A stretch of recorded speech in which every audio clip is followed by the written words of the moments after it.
my issue was, you know what? As Let's a save this person, very specific conversation for the show, because I think this is show worthy. okay, well, are we not I don't recording? want to have to edit it into the fucking thing and it comes off on that. But you just started the conversation already.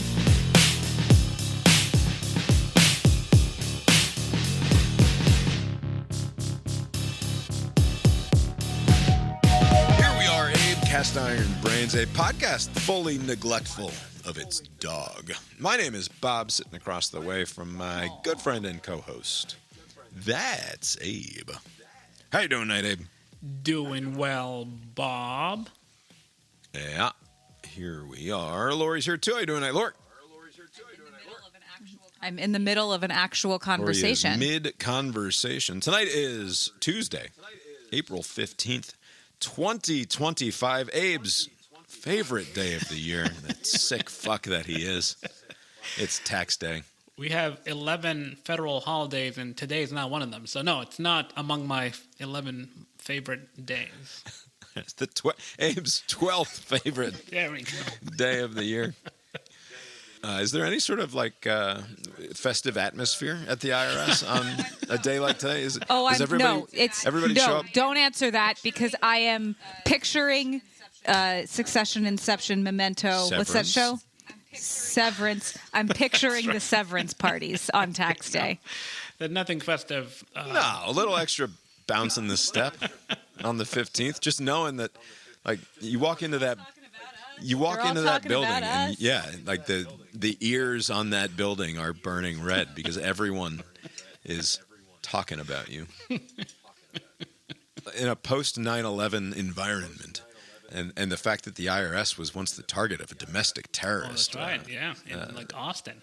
In Austin, with that plane that flew into the building. Do you guys have a heightened warning system or anything? Do you go yellow or orange on tax day? You know, I haven't seen any color schemes from back in the Bush days.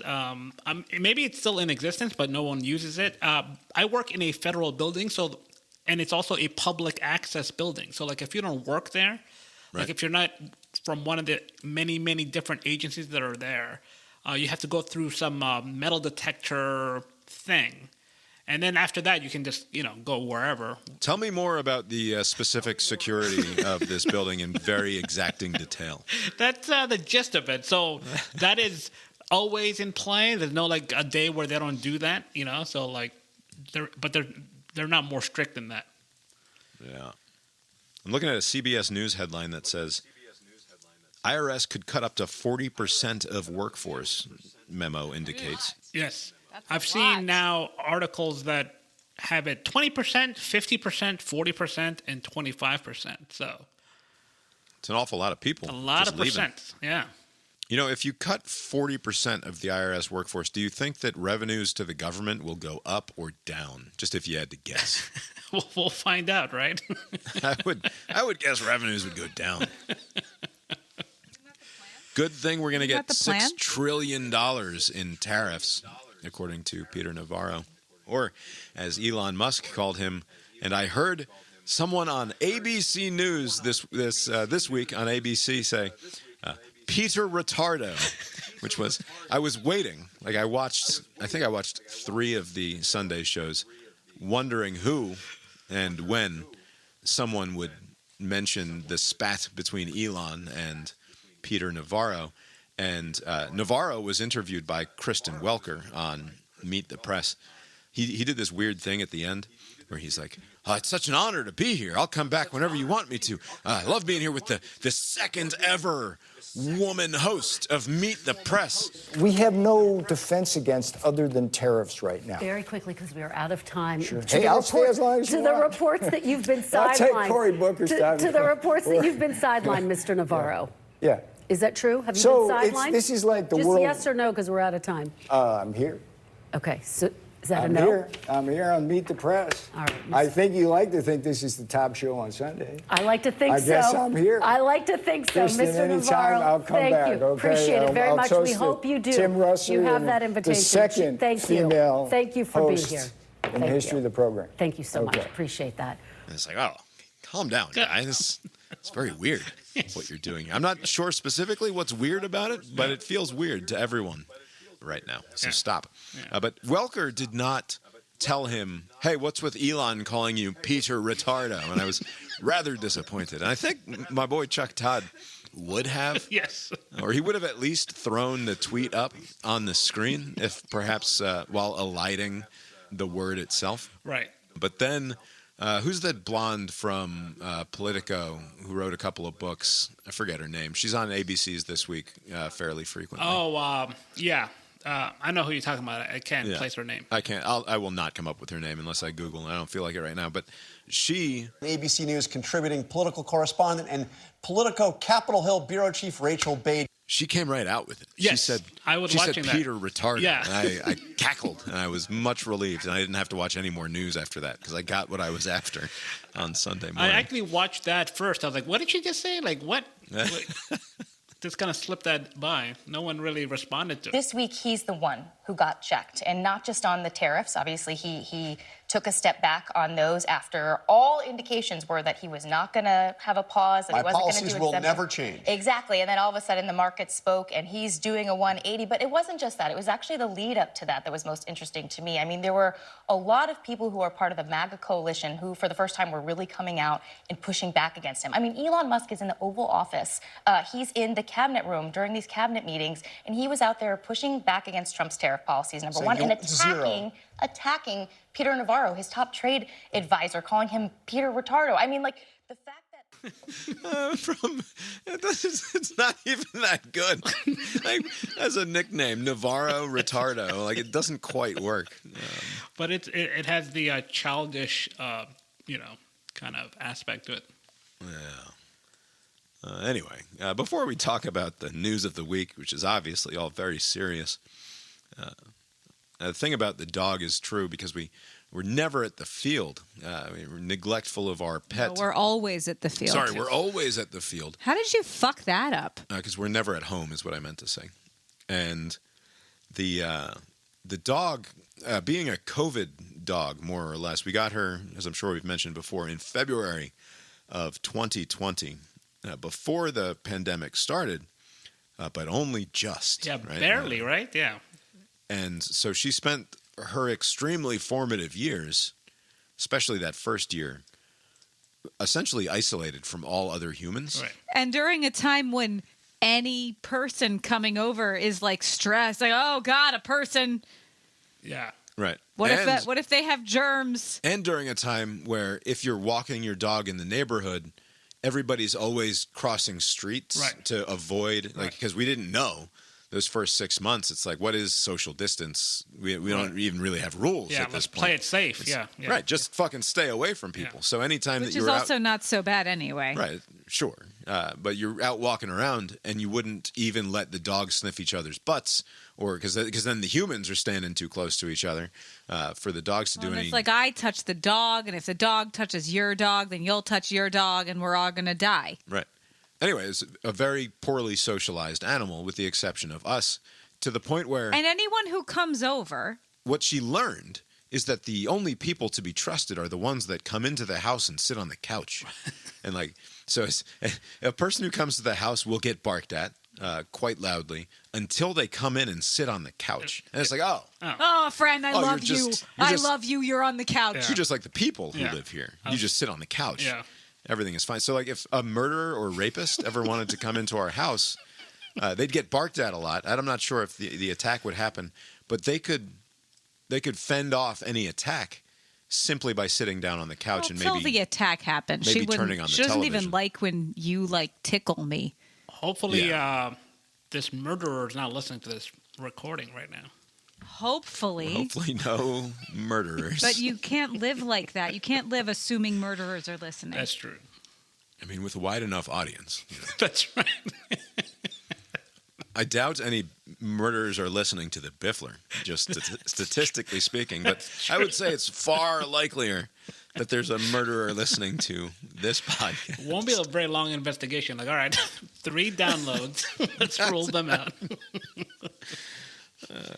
Anyway, we're at the ballpark a lot, and the dog doesn't, you'd think, oh, you're going to the ballpark, just take the fucking dog. Dogs like being around stuff, like you're outside a lot, just take your dog. But she just sucks around other people and around other dogs because she was so poorly socialized to them. So she just gets stuck in the house all night long. It sucks for the dog. Is it too late to change that at this point? It would take a full-time. We would have to work it. Like Where's that? And we can't, Was 'cause it we're Caesar busy. Milan? He can't do anything. He can't That something like Well, it's that just- costs like $4,000. yeah, but it's just exposure therapy. Like we want, you just have to socialize her, and that's a pain in the ass. We don't have time during baseball. Yeah. Anyway, as long as we're on the baseball topic, we had a slight problem with our opening day festivities, and I thought it would make a decent bit of conversation here on the show, keep us out of the news for at least a few minutes anyway. The conclusion of the story is I concluded that this was an example of the perils of over-communication. Now, of course, I'm, as a man, and particularly me, Particularly like alpha, think you're smarter than everyone all the time kind of right. person. Yes. I'm giving Lori's side of the ledger here, that way of thinking, right? This is what Lori thinks about the reasons that I wouldn't communicate. He has literally said, I tell people what they need to know. I think that As is though that's a noble way to communicate. Now, I tell people what they need to know. Efficient communicator, yeah. yes, efficiency, and also why provide someone with extraneous information that can Who only gets to that decide can only what they confuse. need to know? I think that Is it the other person or just you? A just philosopher king in an ideal world can do the job effectively. Okay. Him or herself. So you are a king. Anyway, that was the moral of the story, in my opinion, was the perils of overcommunication. Now, we can circle back and talk about what actually happened. Before opening day was going to take place on Saturday, and opening day is basically just from 9 a.m. until 6 p.m. We have games happening on 3 different baseball fields at our little Quarry Park facility down there. And throughout that time, we have children getting their photographs taken for baseball pictures and team pictures. And so it's a great hubbub of activity, and it just goes on and on for many hours. The problem was that we were going to get a lot of rain. Definitely rain Friday. Wednesday, Thursday, and perhaps Friday. And not a lot of sun appeared to be in the forecast after that. So even if you take some rain, if it's going to be sunny and windy, maybe the fields dry themselves out or what have you, right? But anyway, it didn't look good. And so we discussed as a board, which is really just a couple of us texting back and forth. Not me. Either on Discord or just a group chat on the phone. And the question was, what do we do if we can't play Saturday? And the conclusion was, well, we'll just have to push everything back 24 hours. Because Sunday looked good. Right, Sunday looked good. If Sunday had also looked rainy, the conversation may have been different. Right. Which the conversation happened without me involved at all. Right. So Sunday But was a viable option because Sunday was an option. Another problem is that the following Saturday, if you say, okay, just move it by a week, Right. it's Easter weekend. That's right. Yeah, between Good Friday and Easter So Sunday. it's not, it's Right. like, Guaranteed to lose a bunch of kids if you push it a week, because families will travel for Easter. Or just be otherwise right, busy. They're just otherwise occupied. And then even pushing it 24 hours, it's like, well, we're going to lose. It's church on Sunday morning, so any of the morning games are going to be relatively sparsely attended, even if it's just a couple of kids on each team. Like, it doesn't take a lot to literally decimate a Little League team. And so we really didn't. It was an option we didn't want to take, but it looked increasingly like we were going to have to push everything 24 hours. Was there any consideration to stay with the Saturday for pictures and then try to figure out the games at some other point? No. Okay. No, because you can't. At that point, you're asking people to come down. I mean, I guess we could have done that. There was no consideration. But that was not not really in the cards. Although, yeah, that's why you need Abe in the group chat. I've always I thought of that and didn't say it because I I know that that's not a good idea, given the fact that the games still have to be played anyway. Right. Right. So, and it's not just one game. It was all the games. Right. And Sunday, was looking good. Yeah. So there's some chatter about should we let families know that The chatter was from me. It was not just from you. It was also from Okay. another lady on the board. Should we let families know that there's a possibility that we're going to push it 24 hours, right? So this is the conversation happening on like Wednesday. Right. And my inclination is no. Like when we know, we know, and otherwise we're just causing unnecessary ambiguity in the world. I see. And like I understand like you want people to be aware of all of the facts, right? And all of the possibilities, I suppose also. But in my opinion, emailing 350 people or 350 families or whatever our number is here. Just one email, though. And saying, we don't know, but maybe we're going to push everything 24 hours. It kind of depends on the weather. We'll figure it out. That felt like too much. I ultimately assented to that message going out. I asked every single person I spoke to. If you didn't know, if an event on Saturday, if you think it might be pushed, would you want to know if it would be pushed to Sunday or the next weekend? And every single person was like, oh my God, I would definitely want to know. What would have been the alternative? So let's say...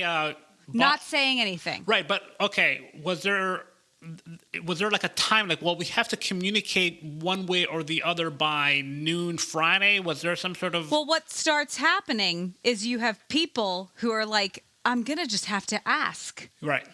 Because they're seeing the So same then weather you get reports you annoyed guys because are. the people are asking. Yeah. And it's like, well, if you had just communicated that in the first place, you wouldn't have these questions. And what's amusing is that like the email that gets sent out says, we're not sure what's going to happen. Yeah. The weather forecast obviously does not look good.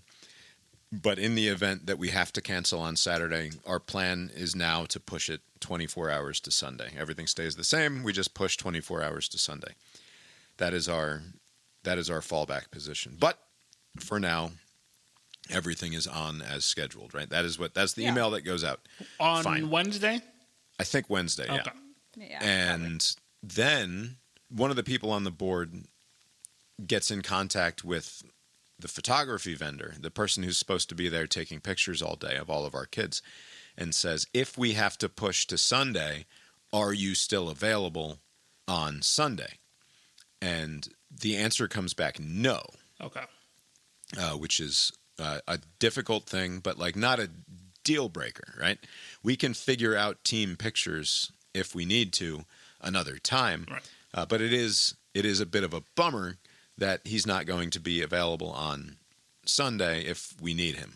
But we're not moving to Sunday yet, right? Right. So the person on the board has reached out to this person now after we sent the email to families saying we might push to Sunday if we need to, and said, are you available Sunday if we need to? And the response was no. Yeah. Right. But what we've done now is we've planted a seed in the vendor's mind, right?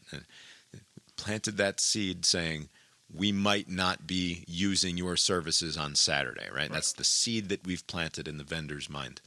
That the weather perhaps had planted already, right? But when it comes out of the client's mouth, now that seed sort of, you might say it's been watered, it starts to germinate in the soil. Anyway, get a good bit of rain on Thursday and a lot of light rain on Friday afternoon until... It was pretty steady rain, I would say. Steady rain. It was a good soaking rain. And because we haven't had a lot of rain so far this spring, the ground was taking it. And like you weren't seeing puddles all over the place the way you see when you get a lot of rain. It had been super dry. It had been super dry, and it wasn't coming down so fast. Sometimes, I mean, this is not news to anybody who walks around in the world and observes the world around them. Sometimes when it's been super dry and a downpour happens, that's when you get those crazy flash floods and you get puddles all over the place because the water doesn't even have time to soak into the ground. It's because the ground is so dry. This was not that. This was a good, steady rain that was soaking the ground, but not, crucially, causing a great deal of puddles everywhere. So on Friday at noon, we get a text in the Little League Discord. what are we thinking here? What is the outcome going to be? And I'm looking out the window, and I know that I'm stuck in the house until at least 5 o'clock because I got to watch the neighbor kid after they get off of school. I got stuff to do at home. I can't make it down to the field to assess the situation until 5 o'clock. And so I say in the Discord, I will make a decision after 5, hopefully by 6 o'clock, about what we're doing tomorrow. But we simply cannot make a call before then. So there's nothing that we can do in terms of making this decision until this evening, which is unfortunate. Cutting it close, yes, but yeah. It's cutting it a little bit close, but like that is what it is, right? And we want to do Saturday if it's at all possible. Right. And so 5-6 hours later. It was not communicated to everyone that a decision would be made by a certain time. Right, so like that Wednesday. It was just Wednesday. We are aware of the situation. Sunday is the makeup date. Radio silence. Okay. Going forward. So here's a good place to pause. Abe. Yeah. You agreed that it was okay or advisable even to send out the Wednesday email saying we might have to push to Sunday. That's our makeup date. Do you think that like noon Friday there should have been another communication saying a decision will be made this evening? Well, at 5 or 6, or is it fine to hold off another 5 or 6 hours until a decision is made before sending out another communique? Well, first, I am for contingency planning, right? And I'm for communicating that, like, hey, you're looking at the same information we are. Weather's looking kind of shaky. So, like, I'm for that Wednesday message. But I think for the sake of clarity, it would be helpful if I was on the receiving end of that. I was like, okay, fork in the road. What time are you going to decide which way we're going, Saturday or Sunday? So I can plan, right? So if Saturday is open, we'll do something indoors with the kids or do something else, right? Like I would like to know when the decision is going to be made, right? So if it was 5 o'clock, 6 o'clock on Friday, if that was, but that's the thing. Here's the thing. Yeah. I cannot even say until noon on Friday. Right. Do I know when I'm going to be able to make a call, right? But because you knew at noon on Friday. It's just weather. No, we don't fucking know. Of course, and we it's don't just know weather. what the fields are like. Like this is life in an ambiguous world, right? Yeah, but to everybody else, to the rest of the people, we don't know until we know.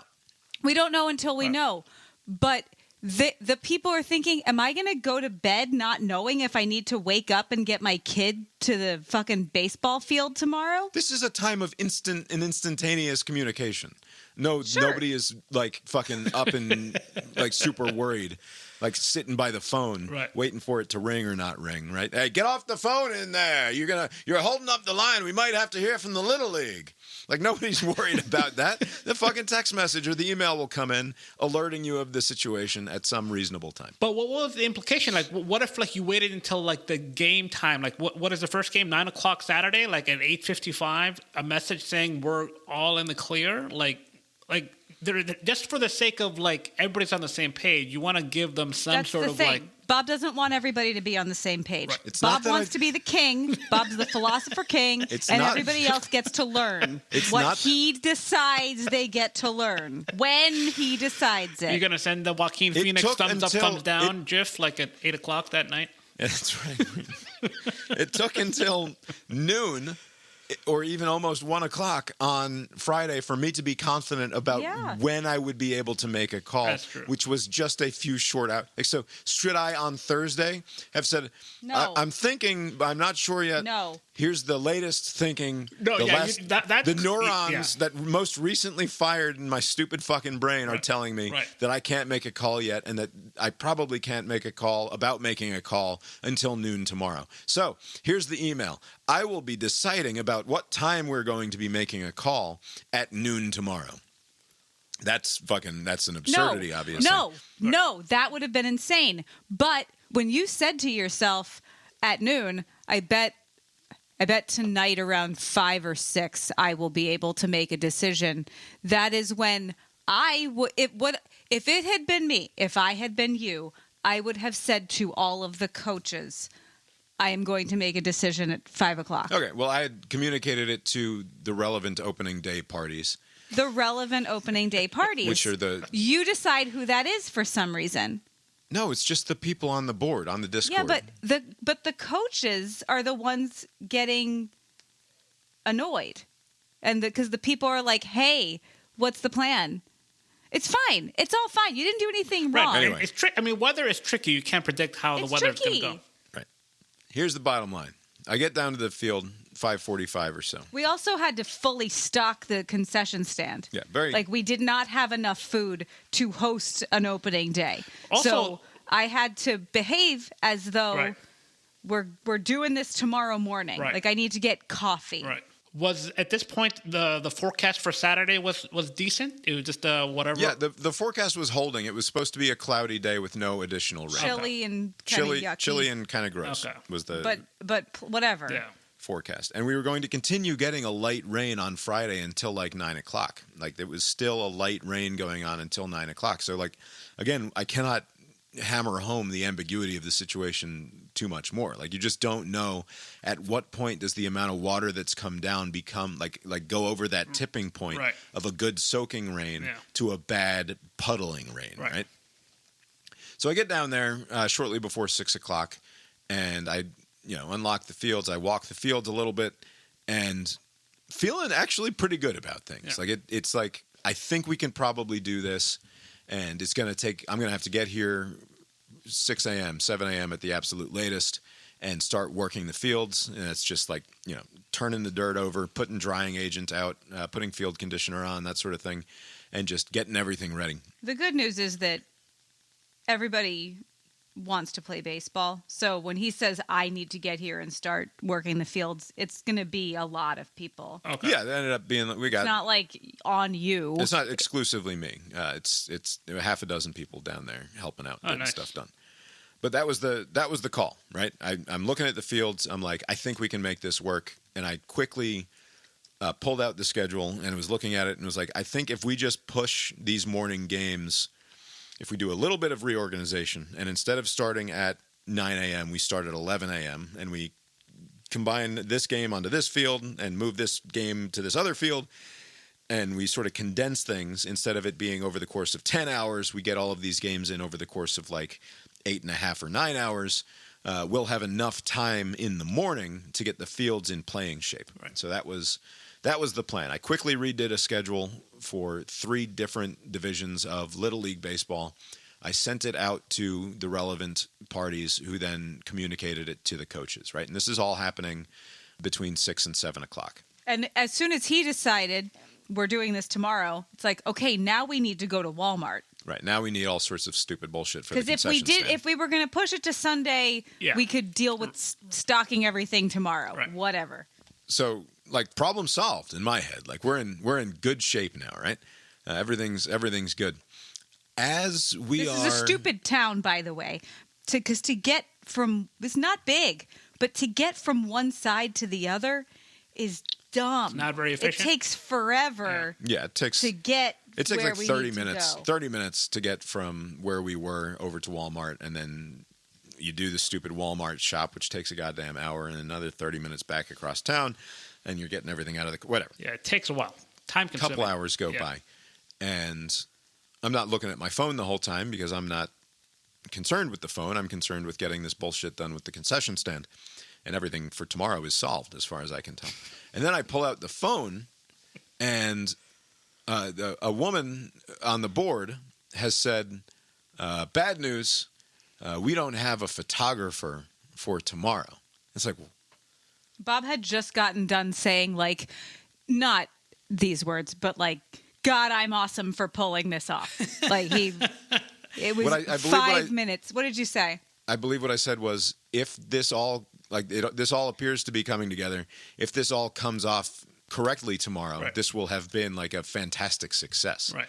Yeah, you said good work, me. Although I would imagine if there was going to be a problem, it wouldn't be with the photographer, because last I heard, the only information he was given was that if needed, could you do Sunday? And he's like, no, I can't do Sunday. Nothing about Saturday, right? Right. That's what I was thinking as well. But I got news when I looked at my phone after we got back from Walmart that we didn't have a photographer for Saturday because the photographer had decided that his services were not going to be needed by us because he looked at the weather forecast and had gotten an ambiguous answer to his question, are you guys going to be playing on Saturday or not? And so this is where we get into my moral of the story being the perils of overcommunication.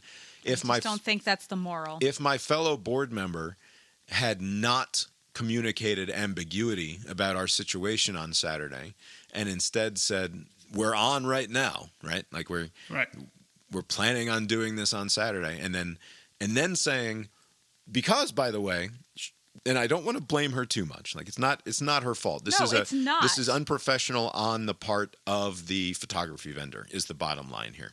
But an amount of ambiguity was communicated to that person who took it upon himself to book himself another job that Saturday. I guess he's such a busy motherfucker. I know, boy.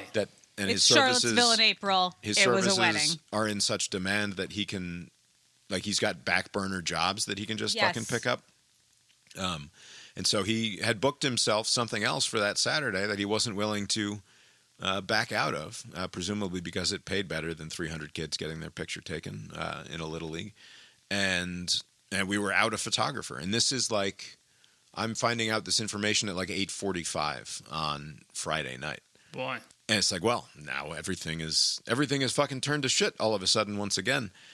And long story short, I ended up collecting 3 volunteer photographers who are amateur.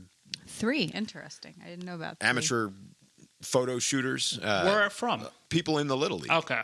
That's the thing. One of them was like, hey, if you ever want photography, I do that. She also does literally everything else. She's one of those crazy people. She's a person who does all sorts of things, but also I know her to be a person who takes very good photographs because she takes photos of all of our kids during the All-Star season, and like action shots while they're up at the plate and out in the field and stuff. So I reached out to her at 9:30 on Friday night and was like, hey, how about 10 hours of taking photos tomorrow? And she's like, okay.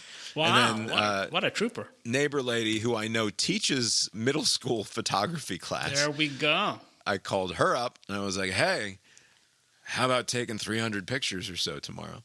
And she's like, I don't want to do all day, but I'll do 5 hours. I'll do half the day. All right, great. And then one other person in the league had a camera and was willing to do it as well. And so we fucking pulled it off. Wow, it really does take a village. Wow, look at this. Right, and right. It's funny. Remind me to make a comment about it takes a village in just a moment. But what was funny about it in particular was the reason that we had this new photography vendor was because in the past, people had complained about the chaotic and disorganized nature of the last guy, who was a well-meaning but perhaps slightly forgetful old man who, was a nice guy, but simply, maybe lost his fastball in terms of keeping the train on the tracks. And so that's why we had this new vendor all lined up. And then the new vendor turns around and fucks us. And what do you think Saturday looked like over at the photography setup? Chaotic and disorganized because it was just 3 dumbasses trying to figure out how to make this happen with no experience with also this particular given very little time, to be fair to the 3 people. Yeah. Well, that's the thing. Right, these 3 people had been given any time, they would have had it better set up. Right. But they also wouldn't have done it. It also ran like relatively smoothly, to be fair, because it was half a dozen of us not having lost our fastball. Though this not being our area of expertise, we could still it's not that hard to figure that sort of thing out. But still, like, it looks from the outside, no doubt, like a bit of an amateur run operation, because that's what it was. But you guys were able to take pictures of all the kids that were there. Everything went. There were pictures of children. So I think there was one snafu where the SD card wasn't reading properly, and that was not caught for one whole team. Okay. So out of like 15 or 16 or 20 teams or whatever it was that we took pictures of, but I think we missed out on also, one team. Good news. These are just moms, so we can get them to show up. You don't have to book a whole photographer to fix this problem. You just say, hey, this team has a game on this date. Go take their fucking picture. Show up for 20 minutes. Anyway, the question that I will pose to you here at the end is the moral of the story, as I believe it to be, the perils of overcommunication? Or is it simply that this vendor behaved in an unprofessional manner, and it's all on him. Right. I think it was either bad behavior or just miscommunication. Maybe he just assumed like, oh, they're asking about Sunday. That means it's going to be Sunday.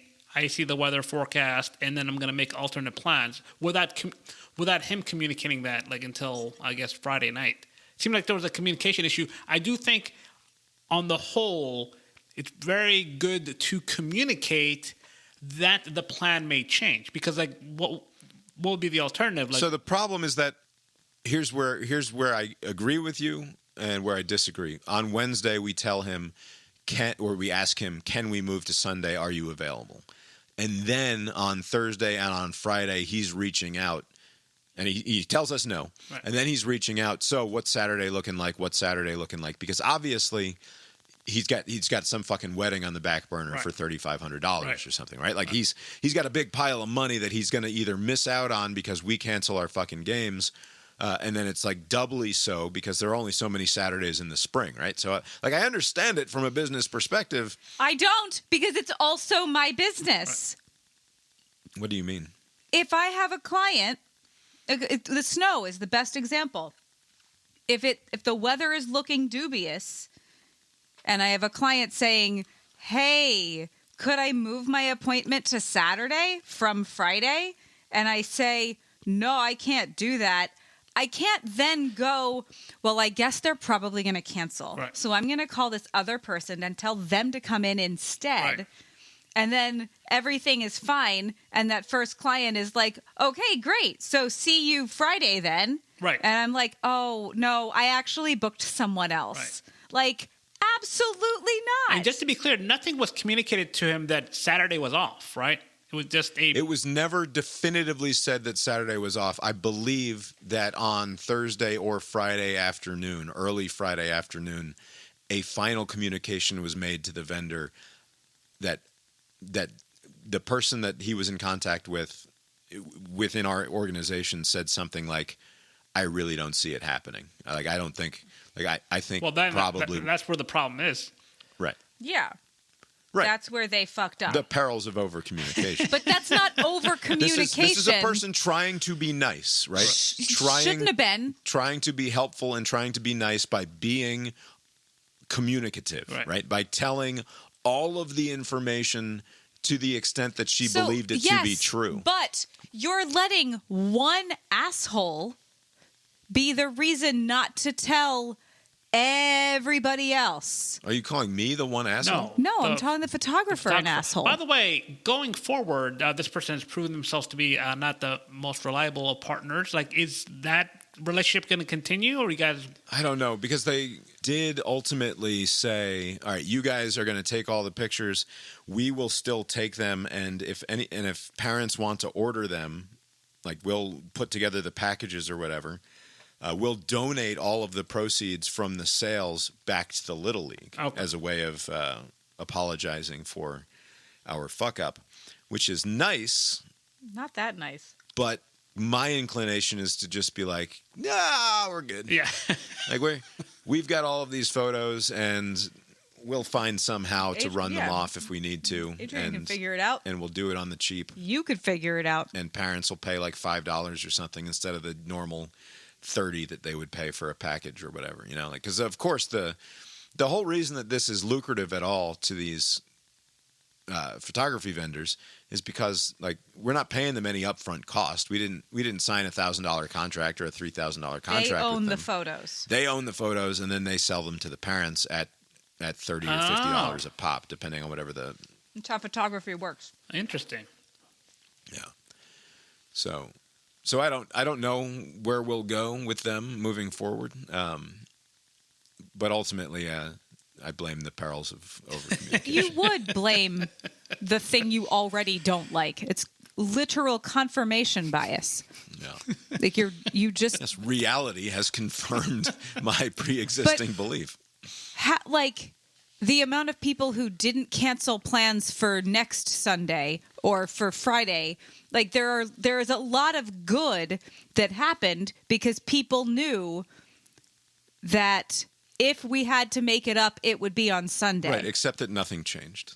Except that then we didn't have to. The Great. bottom line is that they had all of these games on their schedule, and all of those games got played as scheduled. Yeah, and, great news. It doesn't always work that way. And everybody who was worried and concerned and trying to meddle and figure things out that couldn't possibly be figured out. You know why they have to do the meddling that you don't like? It's because they're not told the information. They were just wasting their time.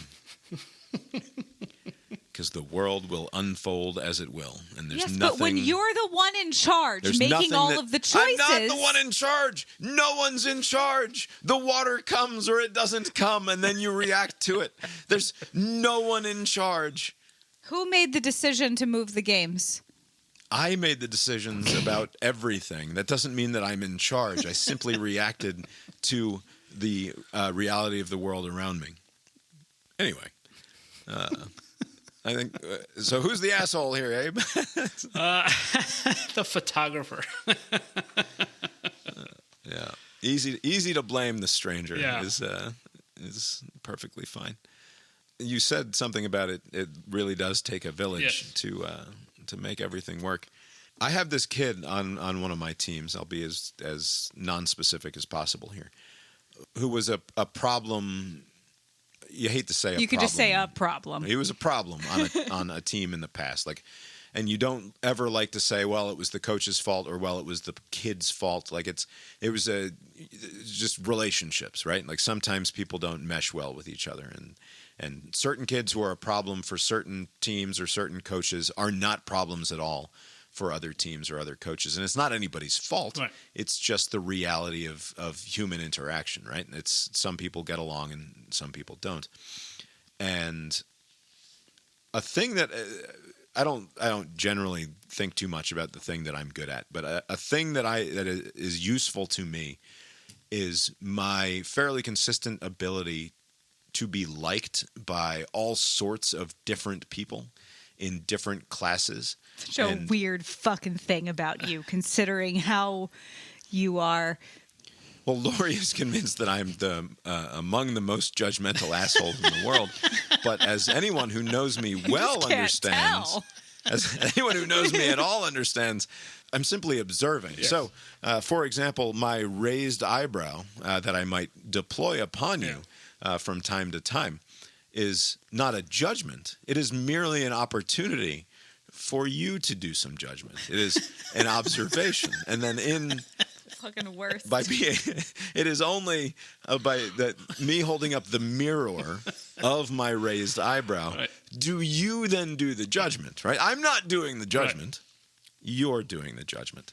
Anyway, people of all different sorts of groups tend to find me agreeable for whatever reason, which is not to say that I'm like my brother, where everybody's like, Chris Howard, there's the guy, right? Like people like Chris Howard because he's a fucking salesman. I'm not talking about that. Yeah. I'm just talking about having an ability to more or less talk to anyone and have them think this is a person who's sincerely engaging with me, right? Like at the very least, this person is talking to me as a fellow human being, and it doesn't feel weird, right? Like, and it's if you go and you overhear a conversation of like super rich white people talking about like, oh, what are you doing for spring break? I'm going to be in Ibiza, and then we're going to fly through Cancun on the way home, and like that sort of thing. Like, believe it or not, I could probably have a normal conversation with that person, and they would not know like what a nightmare I think they are, right? But you do. You do think they're a nightmare. No, it's you just said it. All right. You just said it. They just don't know you're judging them. You are judging them. Similarly, I can have a conversation with the good old boys and fit right in, right? Like despite being disgusted by them. And it's not exactly code switching because I don't actually really code switch. Right. It's just I have this. Maybe it's a journalist thing. Right. It's all it is. It's a journalist thing. It's a relationally journalistic sort of a relationship with people, I think, perhaps, where I'm reasonably engaged and curious and willing to have a conversation. But it works across all groups, and I've always felt comfortable talking to, or not comfortable, because I'm often uncomfortable. Right. But I'm confident. Because you're disgusted by people. That's why you're uncomfortable, because of the disgust emotion that you're experiencing. I'm generally confident that I can get a person to to either be neutral or to like me Right. after a conversation. They don't have their guard up when they're around you.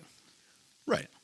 And the way that serves me in coaching, and the reason that the "it takes a village" thing popped up, was because after our first game, this kid who had been the problem on another team in the past had a really good game and like went home and was talking about how much he loved baseball. And like it had been a source of friction in the family.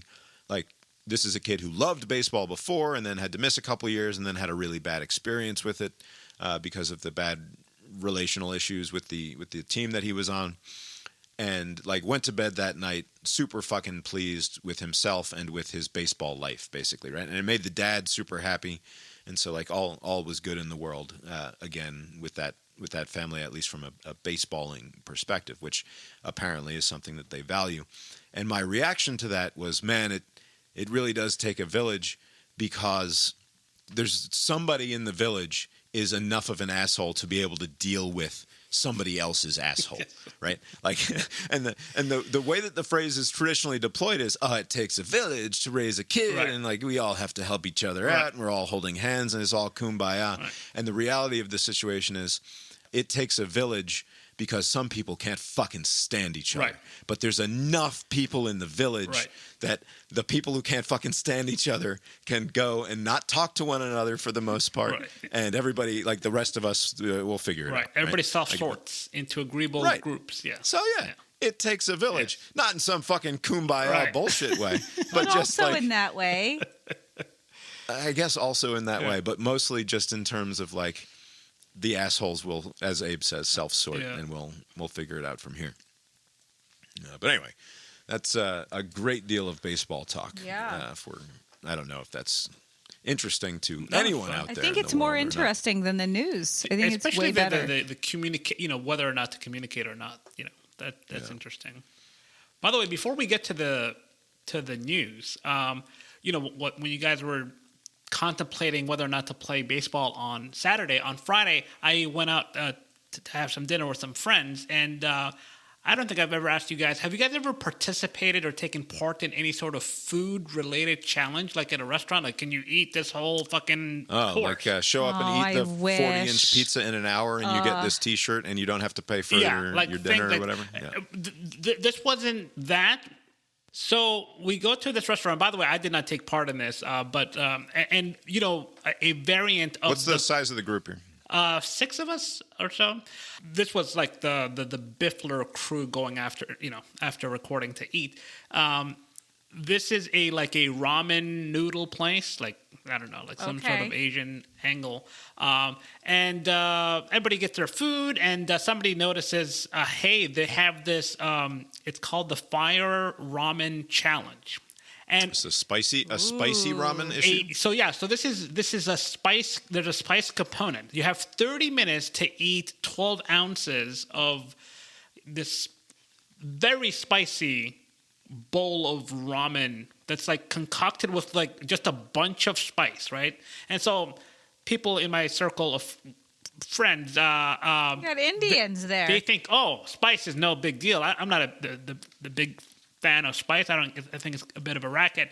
But a little spice is fine. But too much spice, what are we doing here? Like, I don't know. Explain to me how it's a racket, because for something to be a racket, like, it's not like you pay $5.99 for the thing and then, but for just $11 more, you can have it twice as spicy. Okay. Like spice is a diminishing return proposition. Like, there's a certain point to where it makes no sense to add more spice, at least in my estimation. Like, the food is no longer enjoyable. You're just trying to beat some stupid record. Like, you can tolerate more spice than the other person, but now the food is this is not good food anymore. What are we doing? Anyways, Bob doesn't like to taste his food. He just wants his mouth to burn. Right. No, Lori. Okay, Lori comes is of a woman who thinks, is there some black pepper in this? This is spicy. Like, yeah, when I made the fucking marinara sauce, I put food all the time. I put some black pepper in it. No, you put red pepper, and then you put that too, sriracha. unless your mother's coming over. No, I don't put any red pepper in anything. I mean, I'm telling you, red pepper, things like that. Like, even jalapenos, like, common spicy things, like not what happened here. So the the waiter and the owner kind of had this demeanor about them to where like, you're not going to finish this. Like, but I thought, Very confident. And it's not clear if it's just like to egg somebody on to like, oh, I'm definitely going to participate. Basically it's $28-$30 for the bowl. So like you either pay for that or it's for free and your name gets put on some wall, basically. How many names are on the wall? So no one bothered to check, but I think that there was like one person. Like apparently Is it like Mahmadunajad or whatever? Like, is No, it would be a Thai name. I don't think anyone has finished this. So my friend gets the bowl, right? This is after he ate like his normal meal. I don't know. This was a poorly thought out idea. Are you permitted to have like a glass of milk or something? Yeah. to So go basically, with it? whatever. Yeah, water, a glass of milk, whatever you want, right? But it's 30 minutes. You have 30 minutes. He takes a bite. And he's kind of processing this like, oh, boy. He maybe takes like half of another bite. And then he said, I'm done. And I thought, this guy, what a wuss. Wow. Like, what are we doing here? This is very embarrassing. I mean, was he getting like the sometimes when you have something that's rather suddenly spicy, the mouth starts to water and then you get the spice hiccups? He's not like, he may have been experiencing that, but he wasn't reacting in that way. He just took 1.5 bites and he said, I am done. And I was like, what are you doing? Come on, put on a show here. I mean, it's like 28 more minutes to go. At least, what are we doing? Like, I didn't understand. This is when you try to figure out about how many bites are left in order to complete the challenge, and you start telling them $5 a bite, and you get your friends around the table. Like every time he takes a bite, it's $5, and instead of it just being, it's a proposition between equaling the total of the dish or not. Right. That's true. Basically, at that point, he threw in the towel and he was done. But now there's a whole bowl of noodles. So the whole group was like, "Hey, we can partake now," just to see. Right. He told me, "Just eat one noodle, just one."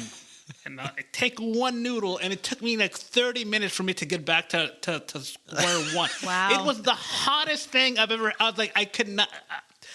It was cool. I would swear off spice food for a month after that. It was I don't know what they added to it, but it kind of defeats the purpose. You want to give people hope, to where like maybe 15 minutes in they give up. Right. But if you eat just a spoonful or two of this, you would not be able to finish. I don't think anyone can finish that. I don't know what weird concoction they put on it, but there's no eating that. And the people in the group, there are some Indians, they're familiar with the spice. They couldn't finish it. They couldn't go beyond one spoonful either. It was just a very difficult. I mean, it's good. It's good marketing nonsense, I know, but like again, you want to give people hope. Like they have those like big ass steak. Like at least you get some steak out of it. Like there's that a pizza place in New Jersey near my mom's place. It's like Pete and Edna's or something like that. Oh, the place with two names. Yeah, there's a bar. L does. Pete and L does. It's a bar and a pizza place, and like the bar is somehow the best separate. Pizza. But anyway, the pizza is fucking spectacular, and they have one of those eat this whole cheese pizza in an hour or something, and it's free. And it is it's the size of a fucking dining room table. Like it's a total obscenity. But it's crackery crust. It is. It's a very thin crust It's so pizza. good. You'd think it would be highly achievable. But it's also the sort of thing that like when it's something that is just enormous, like it's eat this fucking 12 pounds of steak or whatever in 45 minutes. Yeah. Like to me, it is actually sort of sinful. Like I still have that in me. No judgment from Bob, like, though. Gluttony is an actual sin. He's showing you that you could be judging yourself. That's all. A mirror of judgment. Do you really want to be the person who ate 14 pounds of ribs or whatever? Yeah. Like, no, you don't. I do. There's literally someone I don't want to have done it. Starving to they death are going while to you starve try to to death complete anyway. this. I don't think there was. It's not my fault. They're going to starve anyway. Well, that's good. Did you guys you go out on the town? You guys are pretty now old. It's 10 o'clock, by the way. Started with 3 hours of the Biffler, and then you go out to dinner. Did you follow that up with something else, or is it time to we disband stopped by the group? somewhere to like grab drinks. Yeah. Yeah. Very long. It's 10 o'clock already. It is 10 o'clock already. Real quick Yes. in the WGAS NewsBag. First of all, Donald Trump once again wants CBS News to lose its broadcast license. He's challenged his FCC chairman to do what it takes to fight CBS News. And he's already got this multi-billion-dollar lawsuit against CBS, which CBS has mercifully not yet settled and continues to deny. This is the thing where the claim is that they deceptively edited a Kamala Harris interview in an attempt to rig the election. Which Right. is just, even if you had it's also fucking stupid. But like, even if you had deceptively edited the interview, the idea that it's election interference is an absurdity. And of course, they did not really deceptively edit the interview. And it's very bad that a president who insists that he is the greatest thing for free speech since the First Amendment is taking these sorts of actions. Anyway, he tweeted or truthed out after 60 Minutes aired on Sunday night that CBS should lose their broadcast license once again because of a conversation or a couple of back-to-back pieces on 60 Minutes about the war in Ukraine where they interviewed Zelensky, and then also the question of whether or not the United States is going to acquire Greenland one way or another. And I saw the truths, or I saw the news coverage of the truths first, and I was like, wow. Like, I mean, I know he's a crazy person, obviously, but like they must have, perhaps they said some things that were that there's some meat on those bones that he's attacking there, for all I know. So I wanted to watch 60 Minutes, which I tend to want to do anyway. Sadly, on Sunday, we couldn't watch it on Sunday night because we were having a Passover dinner over at Lori's mother's house. We do the Seder on a nearly annual basis, I would say. And it felt less weird this time because we've been reading the Old Testament to the children. Oh. And like, yes, all of the things that you do on Passover where you dip the parsley into the salt water and eat it to remind you of the tears of the Jewish slaves. Literally, that's why you do that. Is that really how it goes? Yes. Yeah. Well, is that weird? Do you think that's weird? Is that? I don't think. I mean, every year. My religion, You we throw dip the parsley. stones at the devil. So. Yeah. Well, we opened the door to let in a guy. Yeah. Anyway, there's a bunch of weird things that happen on Passover, but if you've been reading the Old Testament, and it's like, like daughters getting their dads drunk and then sleeping with him in order to get pregnant by him, and various rapes, and just the destruction of whole cities and civilizations because people be peopling out there. The Old Testament is a lot of action. Yeah, lots of weird, bad action. It's like Passover is like nothing compared to that. So it felt a little bit less. Anyway, we were busy on Sunday night, couldn't watch 60 Minutes. So while I was cleaning up the house on Monday, I put 60 Minutes on to find out what all of the hubbub was about from Trump's perspective. And it's just nothing. I couldn't find, and I was listening for it, one thing that struck me as like either sort of out of their lane or something that would be hyperbolic about Trump's position. Like they just quoted him and things that he has said he wants, and like the stuff about how Zelensky is a dictator. That's just stuff that's out of his mouth. So like I cannot fathom what it is about it that so upsets him, unless is 60 Minutes just doing the raised eyebrow that is the mirror of judgment. Back on Trump. I watched the 60 Minutes episode before Trump had an opportunity to respond, but while watching it, I did think like, oh, Trump is gonna likely respond to this because of the lawsuit that's pending, and the thinking behind the lawsuit is to kind of like put 60 Minutes on their back foot to where now they're being defensive and they're kind of going easy on Trump, and instead they did back-to-back stories related to Trump, right? And so but it's related to Trump, but I didn't even see like the Greenland one especially. all they did was talk to some Greenlanders who were like, we'd rather not become Americans for the most part. Right. But then they also, they had that biker for Trump from Charleston for some reason doing door-to-door canvassing for some reason in Greenland. There was some, worked. They're just they reporting on the reality of the situation, which is that there's a MAGA shitheel in. Like, it's not like they said, look at this MAGA shitheel. No, they that's just true. said, The look reporting at this guy who's knocking on doors in Greenland. Right. The reporting was even-handed. It was solid reporting. I was just thinking, the reason why you sue ABC News and 60 Minutes or Paramount or whomever he sued for the 60 Minutes piece is to scare them into being a more docile, scared outfit.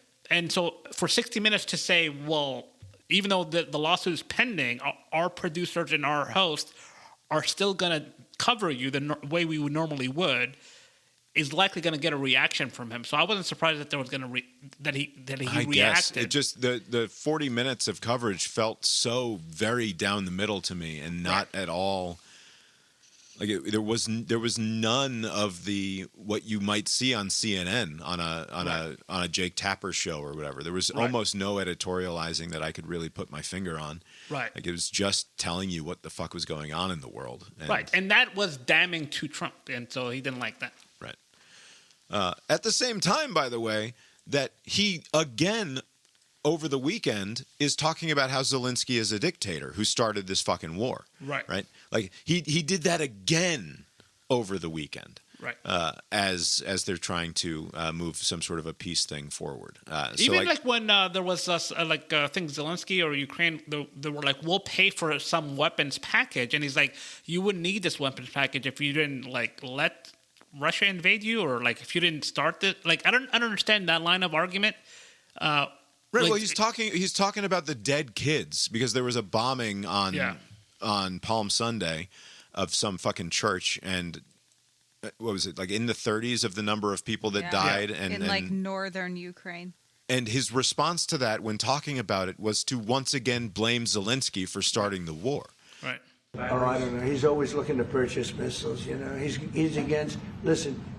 When you start a war, you got to know that you can win the war, right? You don't start a war against somebody that's 20 times your size and then hope that people give you some missiles. Because in his mind, when you're the weaker person in any scenario, unless you immediately grovel and give the more powerful individual everything that they want, then it's actually on you, the victim of the aggression, for not being more supplicating to the person who wanted to dominate you. Right. It's this very fucked up mindset. Right. And to me, profoundly immoral. And it's just a might makes right, who has power understanding of the world that is antithetical to everything American, at least in the way that we're supposed to believe are the ideals of this country. And it's it continues to shock me that he has the amount of support that he has, even though it shouldn't. Right. I recognize that the rabble largely are guided by impulses that are anathema to me in terms of my ethics and my morality. But it is disturbing to see it on display at such high levels, and it continues to be disturbing. Right. Especially when you consider that, I know people, and people that I have known and loved my whole life continue to be supporters of him. It's what? Right. What is this thing about this country that it is that you liked and that I thought that I liked? How is it that we liked the same thing, despite having such different ideas about what it is that we liked about it? Right. And it's just a real bummer. It is weird how, Trump is now floating the idea of sending American citizens who, he believes committed certain crimes he doesn't like over to a foreign country to be housed. At the White House with the dictator of El Salvador, who rounds up thousands and thousands of people without due process and, eliminates a great deal of violence in his country in the process by warehousing thousands upon thousands of young men. Right. By suspending presumption of innocence and any sort of due process. That's basically this is a dragnet we'll just arrest all of y'all, and then we'll figure it out later, basically. Or not. By Or figure it not, out later, we mean throw away the key, Right. and there won't be any conversation moving forward. Sitting in a room with that guy talking about how, hey, maybe we should be rounding up American citizens and sending the worst of them to prisons in El Salvador instead of housing them here. Right. I'd like to go a step further. I mean, I said it to Pam. I don't know what the laws are. We always have to obey the laws, but we also have homegrown criminals that push people into subways, that hit elderly ladies on the back of the head with a baseball bat when they're not looking, that are absolute monsters. I'd like to include them in the group of people to get them out of the country, but you'll have to be looking at the laws on that, Steve, okay? Even if it's a joke, and it's because it's presented in such a jovial and like imaginative way, right? He's talking about, well, if you rape and murder a senior citizen, it's like, what the fuck are you talking? First Right. of all, what the fuck are you talking about? Right. But also like presenting these hypotheticals where we are establishing the permission structure for taking an American and paying El Salvador to keep that person in a prison there, like. Even if it is all just made up bullshit, you've now created in the minds of the people who love you a permission structure for doing just that. And so because you've set the bar at this incredibly absurd far end of the spectrum, that gives you, oddly enough, there's all this talk for many years about the moving of the Overton window, right? But essentially what it does is it moves the idea of what is acceptable further down the line. So if Trump is saying, well, we should be able to take an American who does a particularly heinous crime, whether that's a pedophile or someone who rapes grandma, and ship them off to a prison in El Salvador, then when they see a headline or hear on the news about some 27-year-old suspected of being a gangbanger who's an illegal immigrant in the first place, even if it's like, well, maybe they didn't do the thing that they might be suspected of doing. Well, he came to this country illegally in 2012 or whatever, so who fucking cares, right? If we're going to send Americans to El Salvador who rape grandma or do pedophile shit to 5-year-olds, then what's the problem with sending the 27-year-old with the gang tattoo as well? Right, and that could very well be the purpose behind it. But I do find it interesting. The Supreme Court said that the administration must facilitate the return of this guy, and now the White House is kind of parsing what it means to facilitate and saying that it's out of our hands. And then the dictator guy is saying, why would I sneak somebody back in? And basically everybody just kind of being coy with, I mean, the El Salvador had nothing to do with the Supreme Court, but the American government is basically defying in a indirect way a Supreme Court by saying we're actually trying to comply, but you said facilitate, not like actually do anything more than that. And so, like, I don't know what the Supreme Court can do now, like, to kind of clean up their language. We should probably set the table here a little bit better. There is an individual who wasn't an illegal immigrant to the United States who then applied for asylum, had various court orders saying that he could be deported, but specifically not to certain parts of the world, I think, including but not limited to El Salvador. I believe that's I've read so much fucking bullshit that many things are running together with regard to this. Apparently, they've sent back, and it's belied by the fact, or the lie is given to this idea that like we can't get them back because some number of these people that they rounded up and deported have been returned, right? And so it is nothing but a sort of power play or putting a stake in the ground saying, no, we're going to ignore this particular order about this particular individual for whatever reason. And that reason seems to be simply to fucking thumb your nose at the Supreme Court. Yeah. And that's really bad, in part because this is not a particularly sympathetic individual. This is someone who did come to this country illegally and therefore, in the minds of the majority of Americans, doesn't have any claim to being here.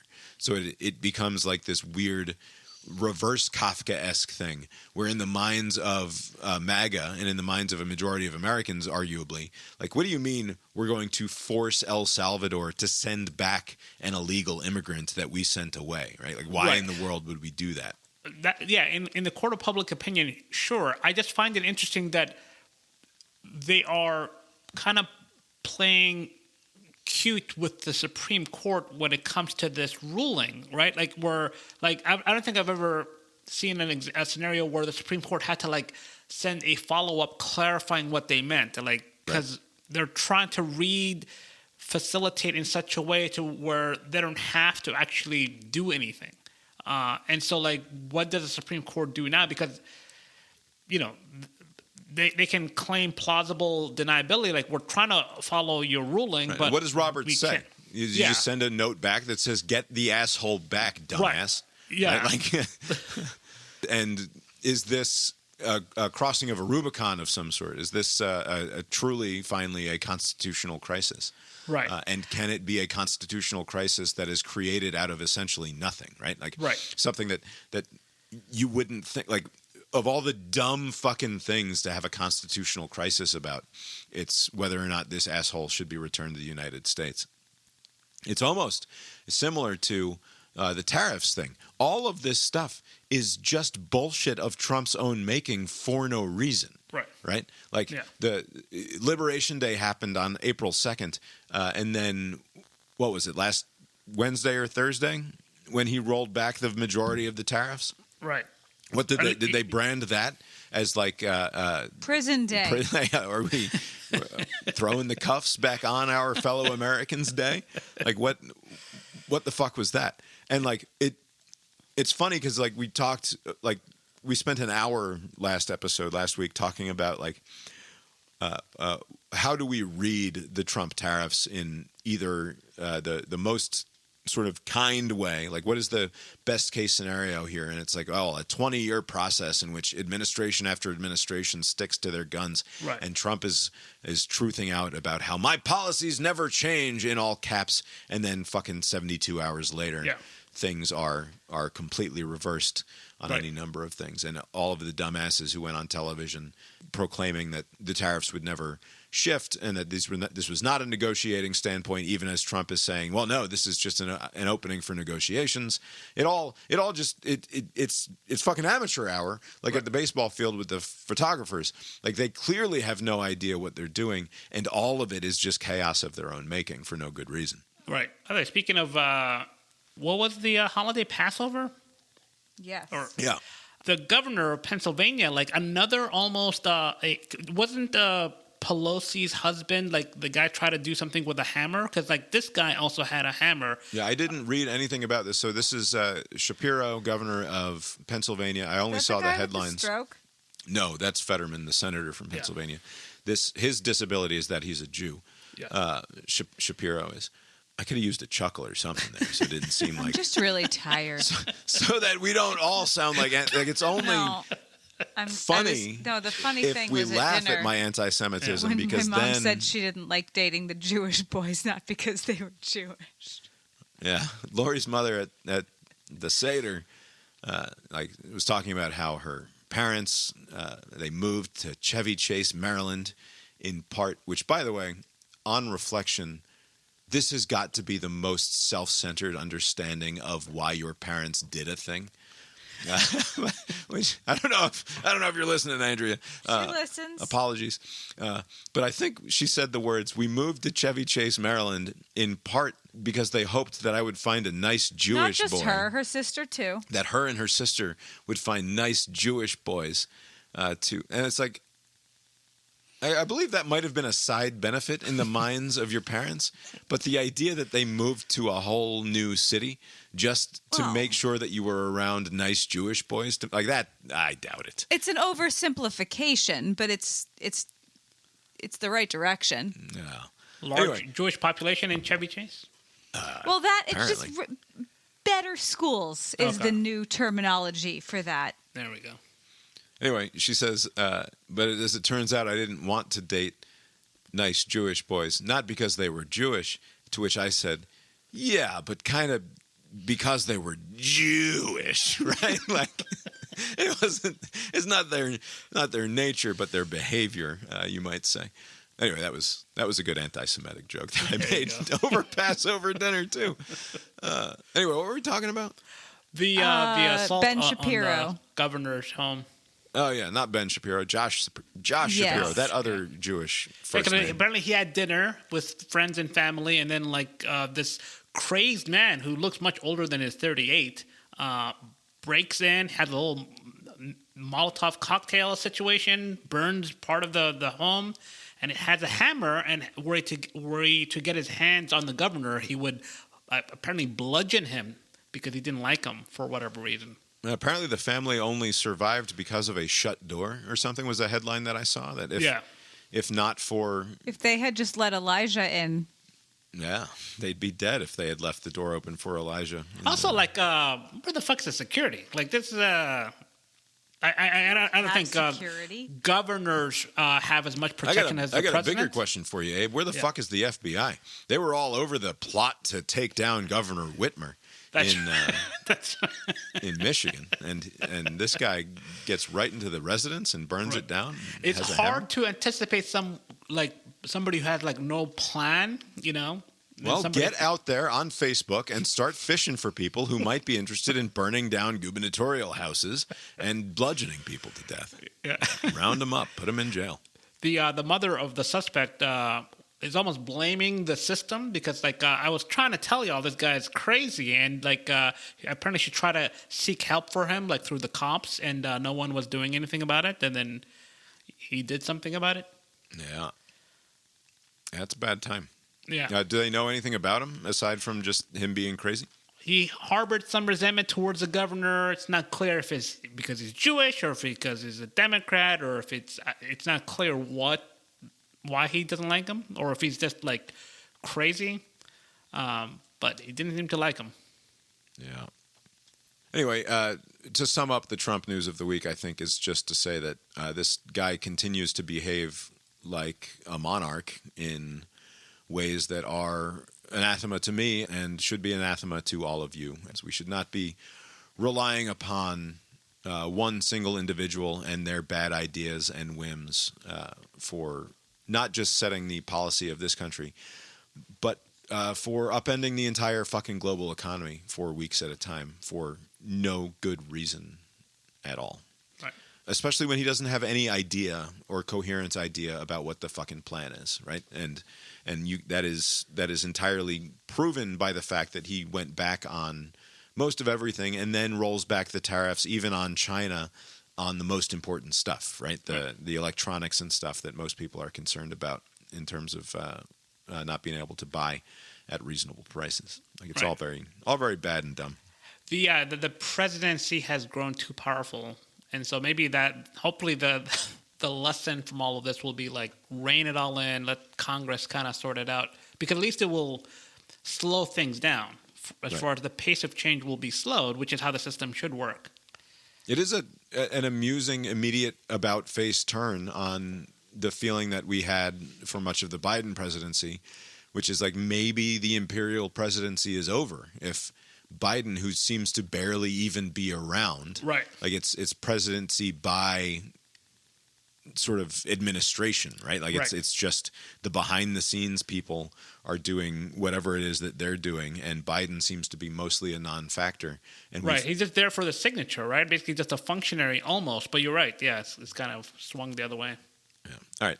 Let's play some Strassmann here. Nice. Oh, it's so fucking late, Bob. It's gonna go fast. We didn't even watch anything this weekend, so I got nothing. We did. We watched Bad News Bears. All right, and Abe watched things. How much can I complain about Bad News Bears? I just want to go to bed. This is Trump's Gulf of America order boosts Louisiana man's business, and I anticipated that the Strasser would get one off here because it feels like that sort of story, but I'll let the man speak for himself. What do you call the body of water that borders Texas, Louisiana, Mississippi, Alabama, and Florida? That is tonight's Eye in America, reported by Mark Strassmann. 17 miles off Louisiana's shoreline, we went looking for swordfish and answers. We were on the Gulf, but the Gulf of what? We are Gulf of America Outfitters. Adam Peterson reeled in one answer. He owns this Cajun charter fishing boat company. Why did that name, Gulf of America, appeal to you? hit home for a lot of people. It was more of an ode to the folks that we felt like it represented. Folks like you. Folks like us, yes, sir. And Peterson got there first. He named his company Gulf of America Outfitters 3 years ago, back when choppy waters here had nothing to do with naming rights. It says that we take a big ownership for what we do here and how well we protect this environment. When you named it, it wasn't political. Absolutely not. And now? It's still not political. It's not. But it is. Gulf of America or Gulf of Mexico. Same body of water, but with two names and a gulf between them. A political gulf that came out of the blue. We're flying over a thing called the Gulf of America. President Trump signed an executive order in January. It renamed the Gulf, at least on U.S. government maps, from what the world has called it since the 1500s. This is what people understood the Gulf to be. In Tulane University's map archives, historian Blake Gilpin showed us one original antique Gulf map after another. Take this one from 1656. It clearly says, in Dutch, Gulf of Mexico. The earliest that Golfo de Mexico was used, I think, is 1550 or 1552. Named by who, originally? Named, the Golfo de Mexico is Spanish explorers or map makers. Is the Gulf any more American than it is Mexican? It's not ours.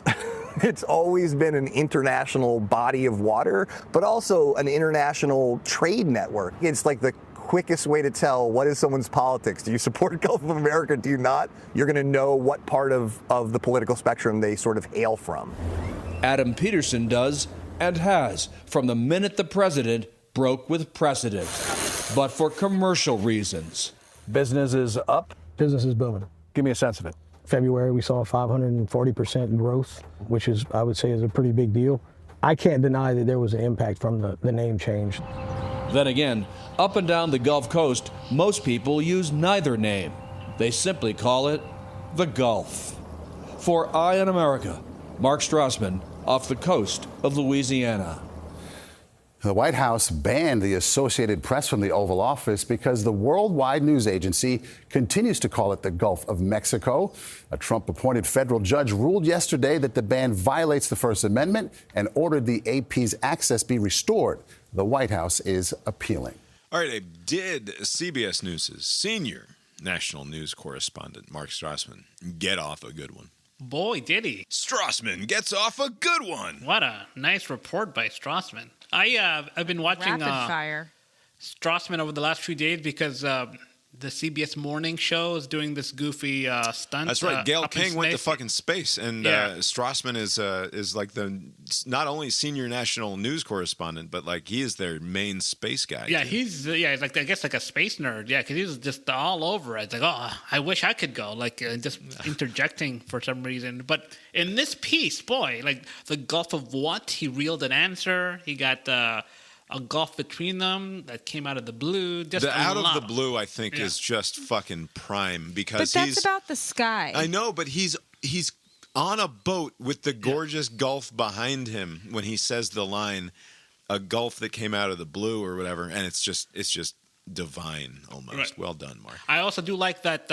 One of the uses for this name change, I guess Trump is trying to do is to kind of sow some division. So, like, if you call it the Gulf of Mexico, you're making a political statement, and if you call it the Gulf of America, you're also making a political statement. And he says off the coast of Louisiana or the Gulf, so he's like, this is how to do it. It's kind of giving you like a way out.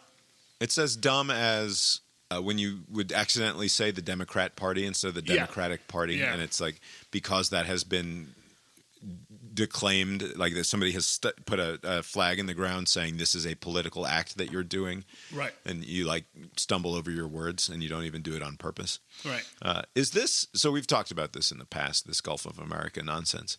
Is it actually dumber than like Sharpie Gate, or is it? Or is it just that it is more of the dumbness of Sharpie Gate? Because to me, this seems in its provocation and in its like obvious trollishness and the belligerence is a word that I think should be used more with regards to the Trump administration. It strikes me as in addition to being the denial of reality, it's like a bullying denial of reality. It's a demonstration of power. Like, look what I'm going to make you do. You're gonna refer to it by something that I know is not what it's called, but right. And then you have people just kind of complying because who cares what you name this body of water, but also it's kind of stupid. Did you watch Bill Maher this weekend? Yes. Is that a yes? Right. What an episode. I didn't watch the whole thing. I only watched his monologue about explaining the dinner.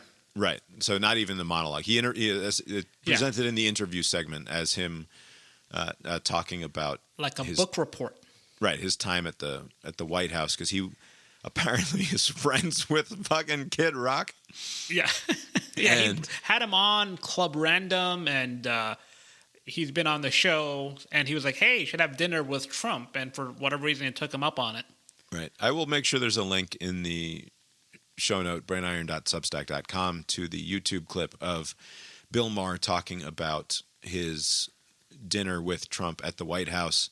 We don't have to talk about it too much, but I did have a thought about it, which is Maher goes into some apologetics. Like, this is a person who obviously has no patience for any of Trump's policies and the way he comports himself in public, and a sort of... But he does like ratings. Yeah, he's a television guy. And I think that is crucial to understanding the rapport that the two had as reported by Maher, right? Which is that they had a nice time, right? And that Bill Maher felt listened to and respected, and that Trump seemed like not the person that you see on television, but instead an engaging and thoughtful, to whatever extent that's possible, person to at least have a conversation with over the course of a couple of hours of dinner. First thought is, as Lori is suggesting, these are both creatures of television. Maher less so than Donald Trump, but Maher has an active television show who needs ratings. Right, but in terms of being an actual creature of television in that way, Donald Trump is he's just a creature of the medium in every way that you can imagine. The Neil Postman book, Amusing Ourselves to Death. Go read that or listen to that, and you just hear Donald Trump's entire personality described over and over again, while Postman talks about how television is degrading the political and civil and civic culture of America fucking 30, 40 years ago, or whenever he wrote that.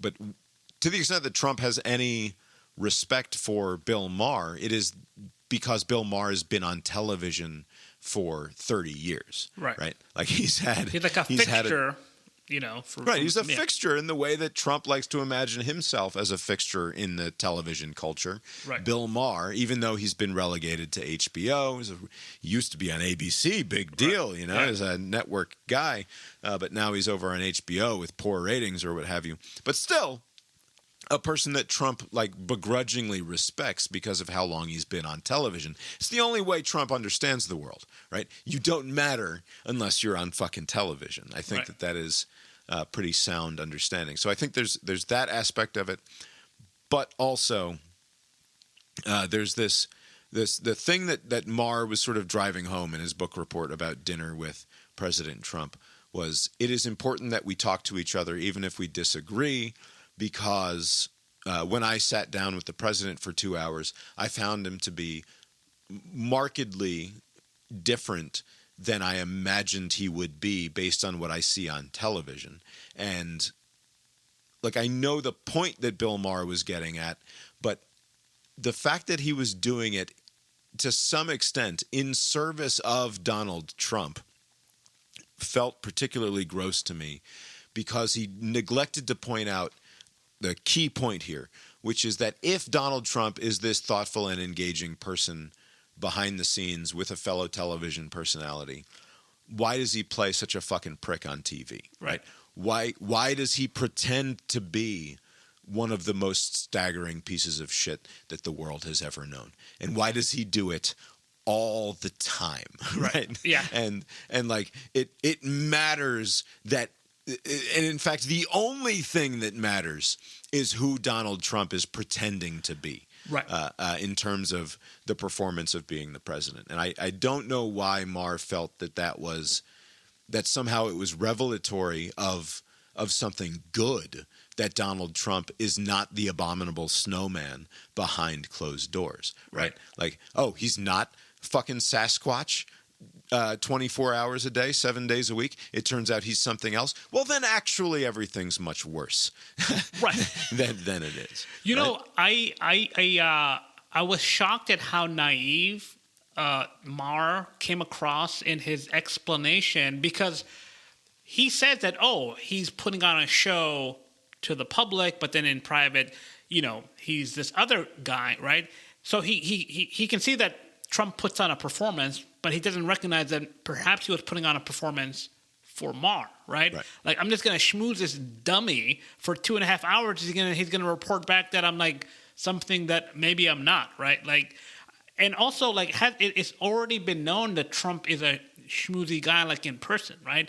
This is a known thing. It's not like, so I was kind of surprised that Maher was like, hey, this guy was nice to me. Like, does it remind you a little bit of when people would talk about meeting George W. Bush and being like surprised that he wasn't a fucking drooling retard? Right. Like, yeah. Like, oh, he's a really nice. Like, I sort of see why people like this guy. It's like, are you fucking serious? You think that he became the governor of Texas and then the president of the United States, despite being like having a 3rd grade reading level or something? Like, do you really think that people are as dumb as their enemies portray them to be all of the time? Right.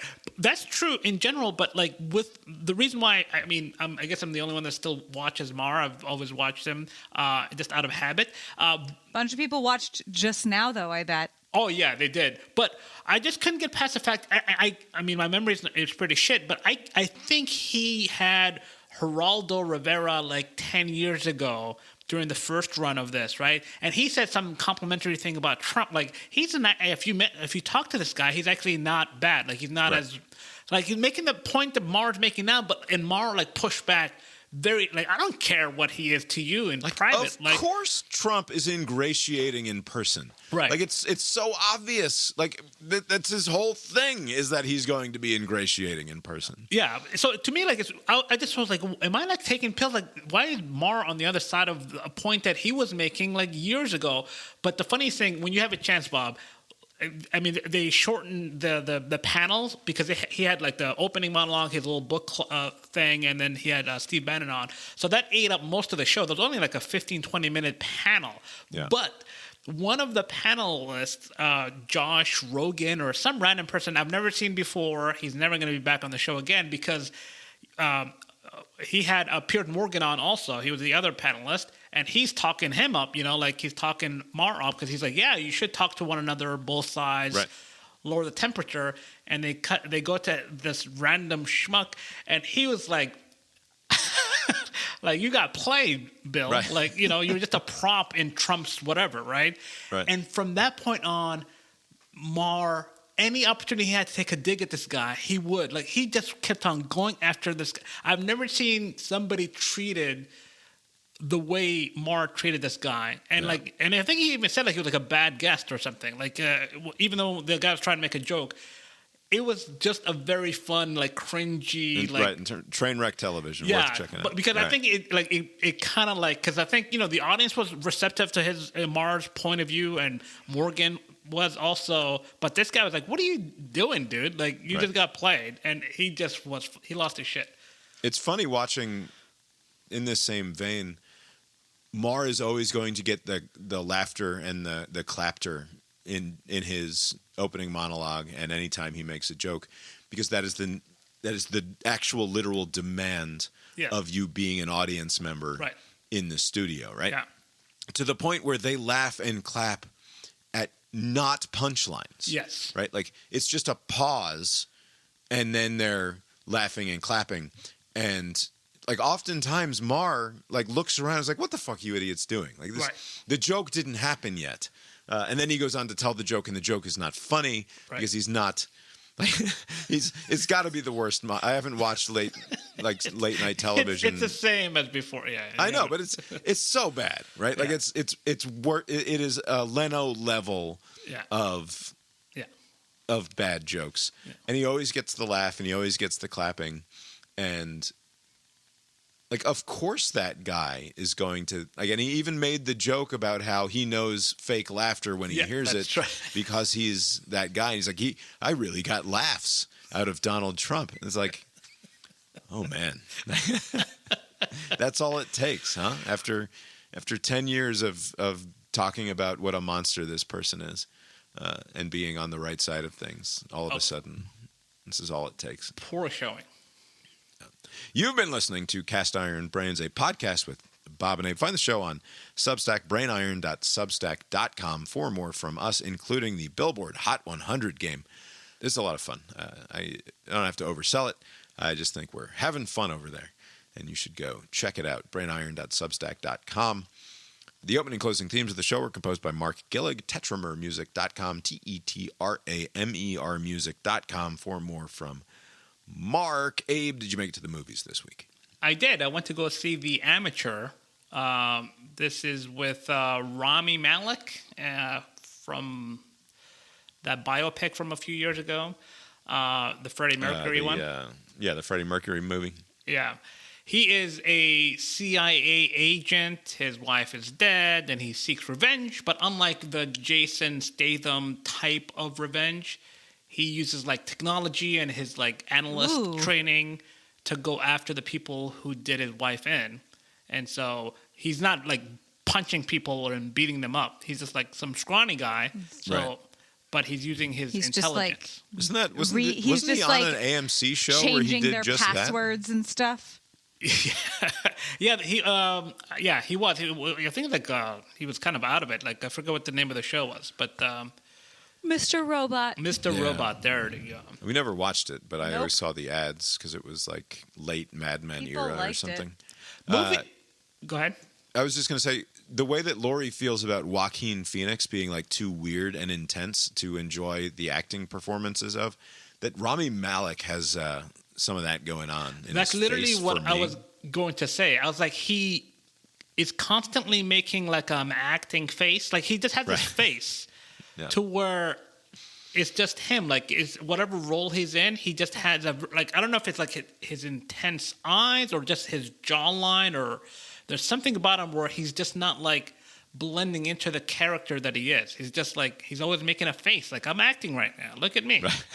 Yeah. And it's very distracting. I don't know. Maybe others like it. Was the movie any good? The movie was fine. I mean, I was like, if this guy is able to like turn into some martial artist, I'd be pissed. But at least they kept it to that. But it's your typical like, they killed my wife and now I have motivation to go after them, and then he goes after them. Does it turn out that he's the one that killed his wife? No. But basically, he uses the law like against them to where like he entraps the bad guys to where they get caught. So basically, it's like he does a good job. Oh, this is weird. What is? The guy who wrote it, his last name is Spinelli. Is it Jerry Spinelli? It's Gary Spinelli. Oh yeah, I've noticed this. This is a thing that's already happened. Jerry Spinelli wrote one of my favorite books when I was a kid. It's called Maniac McGee. He also wrote It's a Girl in My Hammerlock. I never read that one. I only read Maniac McGee. We talked about this already. Have we? Yeah. I don't know if Gary Spinelli is one of Jerry Spinelli's 6 children. Wikipedia tells me that Jerry Spinelli has 6 children, but it's a very unusual name. Right? Yeah. Anyway, all right. I don't think I'll ever watch The Amateur, although I do like Lawrence Fishburne. Yeah, he's in there. Yeah, he's in it.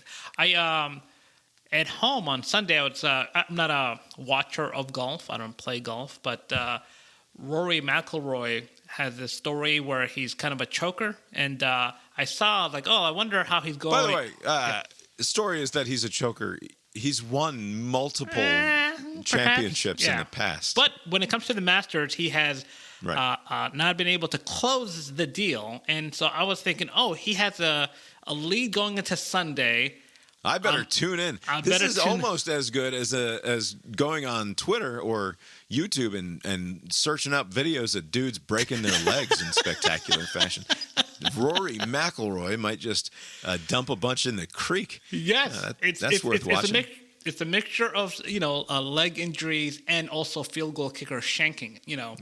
And so I gotta watch. And You're boy, Abe.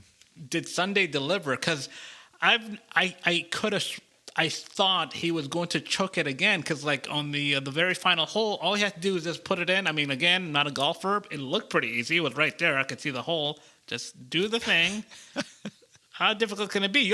This is for millions of dollars. I think the top prize was $4 million. You can't. They still get so much money if they get second place. Not only is it for all of the money and the glory. You win the Masters. It's not anything I could do for all the money and the glory, but it's literally his whole job. His whole job, and he's really good at it. Because I was watching him 20 minutes earlier. He's making impossible shots. That's what I guess the closest thing would be basketball, where these players are doing all these acrobatic moves and whatever, and then they go to the free throw line and they miss. It's wait a minute, anybody can do that. But he misses. They have to go into playoffs. I was thinking he's done for, and somehow he crawls out of the hole he dug himself in and wins. It's the equivalent of a field goal kicker shanking it as time expires to leave it to go to overtime, and then hitting the field goal in overtime to win. My Twitter was very fun on Sunday. I think especially because I wasn't watching. I was getting reaction updates and funny memes that it was a very enjoyable way to watch the Masters for me. Were he to lose that, he should just walk into the ocean, just disappear. Good for him. Is he Irish? Yes. Northern Ireland? Okay. I think the first Irishman to ever achieve the career Grand Slam in golf. Right? Doesn't he now have all 4 of the major championships? Yeah, that's right. Yeah. So now he should be able, he should be able to win a couple more now with these. No more pressure. Yeah. Anyway, what did we watch? We watched Bad News Bears, and we watched the OK Go music video. Right, we watched Bad News Bears, the original from the 70s. They're not good, these 70s movies. I mean, it's a really great movie. I don't know what you're talking about. What do you mean? It's weird. There's a reason that you cannot watch Bad News Bears on streaming anywhere. And, for free. You can buy it. You can rent it. So we rented it from Amazon Prime for $4 or something. And but the reason that it's not just showing up on your Netflix or your it's not on Tubi or your Hulu. Do you have any guess as to why it might not show up on Netflix? Or if I had to guess, some choice words. Oh, some choice words out of the mouths. PG. This is a film that's rated PG. PG. Out of the mouths of babes come. Is it N-words, spics, and cripples or something? I think it's faggots also. I think faggot comes up. I think we have within 5 minutes, this little 9-year-old blonde boy says something about having a bunch of. I'll see if I can find the clip so that it doesn't have to come out of my mouth. I'd like you to meet your new pitcher, Amanda Whirlitzer. Jews, spics, niggers, and now a girl? Rather fast, huh? Oh, now we got a girl, too? Okay. Sorry, in my head, girls and cripples are the same, obviously.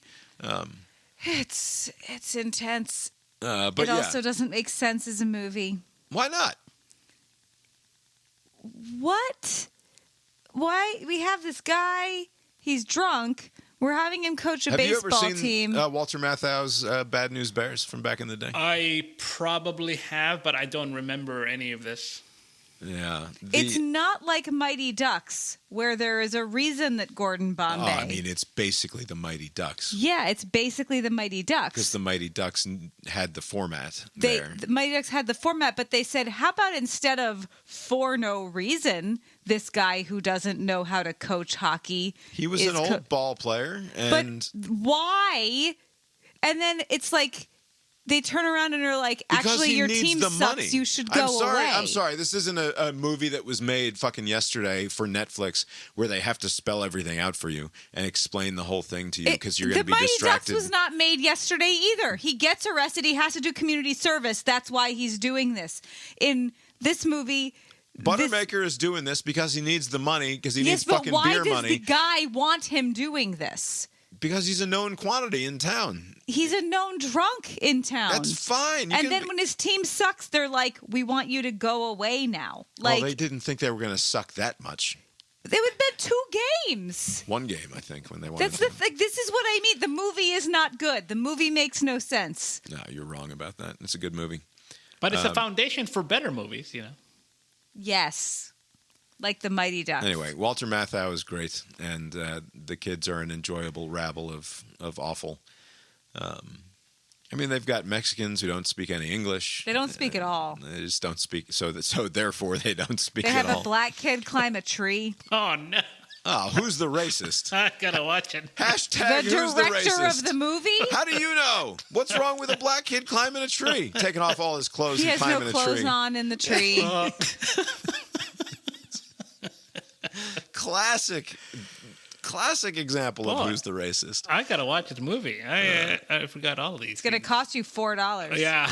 It's worth finding on physical media for me. I think I'll at least throw it in the Amazon cart and wait till it goes on sale or something. Remember for like a brief period, maybe it was just Disney. Remember at the top they would say, "Oh, it was a different time. Here we go." Like there was no preamble with this one. It just no preamble. They've taken those away because of Trump.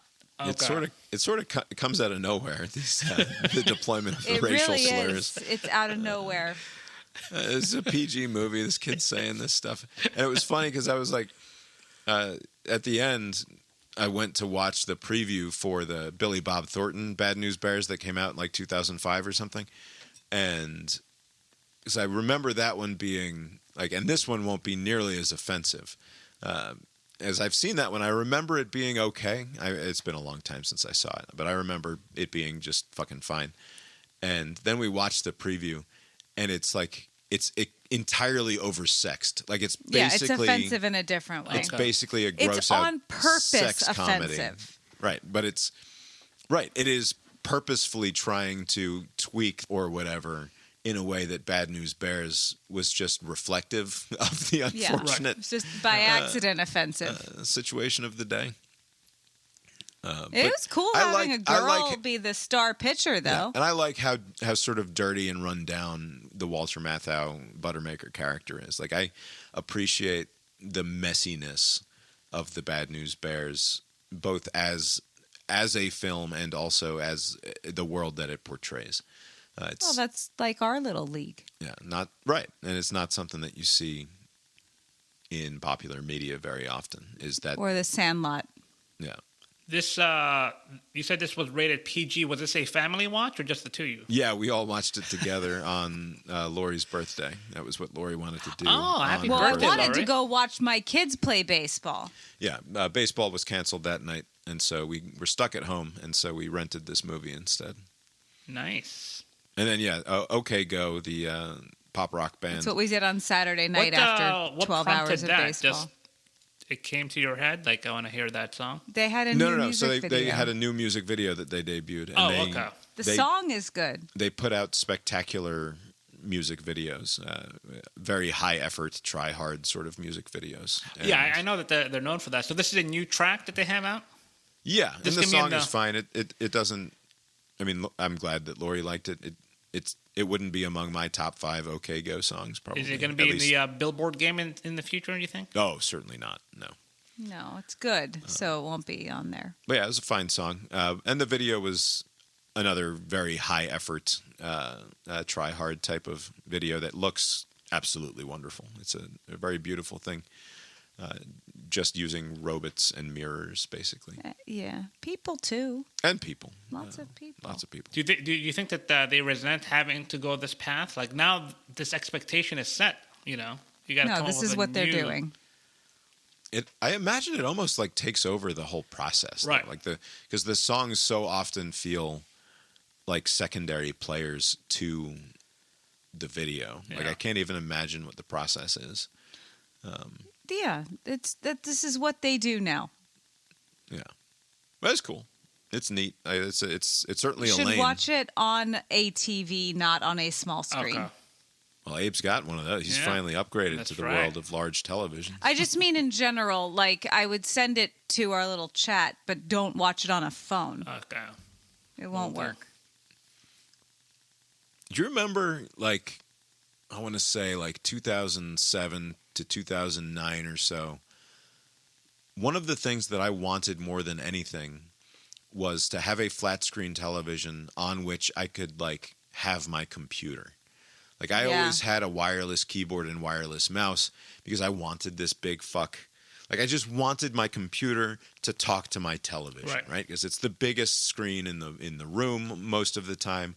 Why can't I just have?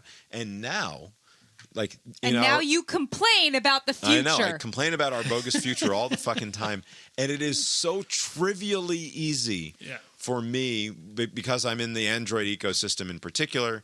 Like I have the Android phone and it talks to the Google TV or it talks to the Sony TV, which has as its operating system the Google operating system anyway. So it's like hysterically easy for me to walk. The future is so stupid. To walk Everything into any sucks room and in my everyone's house. dumb.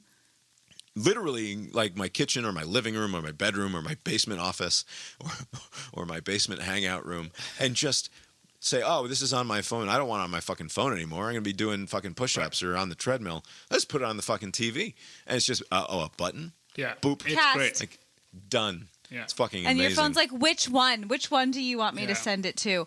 The next step, there needs to be a cast to all of them at once. Right. Yeah. And that's, I just want to be able to have you guys in the living room watching something that is simultaneously to the millisecond happening on the TVs all over the house. It is kind of funny that like you put We're almost there. You put the college football game on YouTube pause TV in the kitchen and YouTube TV in the living room. It's not synced up. Yeah. It's fucking 10 seconds apart. Or a minute apart. What the fuck is going on here? That doesn't make any sense.